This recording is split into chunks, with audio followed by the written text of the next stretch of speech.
Right boys, welcome to the 16th video on my channel. So we've already gone over the highest paid players in League 2 this season, and we worked out that the highest paid player was Clinton Mola on £7,500 per week, which is £390,000 a year, which is nearly 4 times the average UK doctor's salary. But the funny thing is, when we look at the top 10 highest paid players in League 1 this season, what they're on is an absolute joke when you compare it to these League 2 players. At number 10, we've got Cauley Woodrow and reported £11,000 per week. So how on earth are little old Wickham affording this then? Woodrow is on loan from Luton Town this season, so I suspect they'll be paying a big chunk of the wage. Woodrow's played several seasons in higher divisions, Championship and some Premier League appearances, and has scored goals consistently. His experience scoring goals and linking players to level above League 1 gives him value. Clubs can expect him to deliver more than the typical League 1 forward. At number 9, we've got Cardiff City's David Turnbull on a reported £12,000 per week, which would nearly put him at the minimum UK tax threshold of £12,570 in only 1 week's wages. Turnbull joined Cardiff from Celtic in 2024 after having won Scottish Premiership titles, Scottish Cups and League Cups. He's also had some international experience with Scotland. At Cardiff last season he was on a reported £24,000 per week, and that's obviously pretty much halved with the relegation to League 1. Were his wages last season justified? Probably not. And for them to be justified this season, well, Cardiff will probably have to go on to win the league with at least 100 points total. And I do mean that. At number 8, we've got Luton Town's Shandon Baptiste on a reported £12,500 per week. Baptiste signed for Luton straight after the relegation from the Premier League in 2024 in an attempt to get them back there. But even though he was on £25,000 a week last season in the Championship,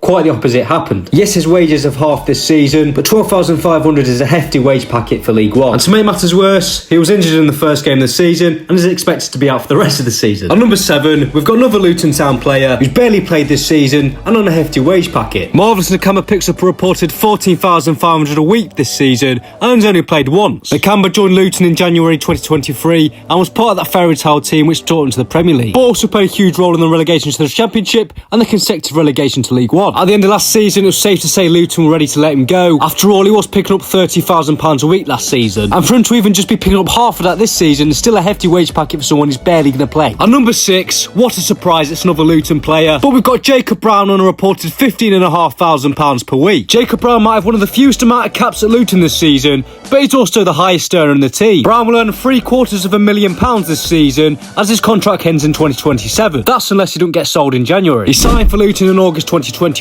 after the promotion to the Premier League, signing from Stoke for an undisclosed fee. Since then, he's suffered 2 consecutive relegations. It's safe to say he's a very good winger at this level, albeit he's not even playing. And even though he's at a massive club, £15,500 a week is mental in League 1. At number 5, we've moved away from Luton briefly. Cardiff City's Callum Robertson picks up a reported £17,500 per week this season, after last season being on between 35 to 40k. In my opinion, probably the most justified wage packet this season for players in and amongst the top 10, that is, having scored 5 goals in 11 possible games. Robinson is historically a mid to high-end Championship level striker, most notably known for his spell at West Brom, and he's even had a few years in the Premier League. He's a Republic of Ireland international. Having international recognition often boosts wage negotiations, but let's be honest, if he were to be paid anything less, he'd probably be playing in the Championship this season. Now at number 4, I cannot believe this guy's playing in League 1 on a reported £22,500 per week, by far the highest paid player in League 1 this season, and it's Cardiff City's Callum Chambers. I thought he was still playing for Arsenal. Still only 30, by the way. Chambers joined Cardiff City in July 2024 on a 3-year deal leaving Aston Villa. He was a product of Southampton's academy, then moved to Arsenal in 2014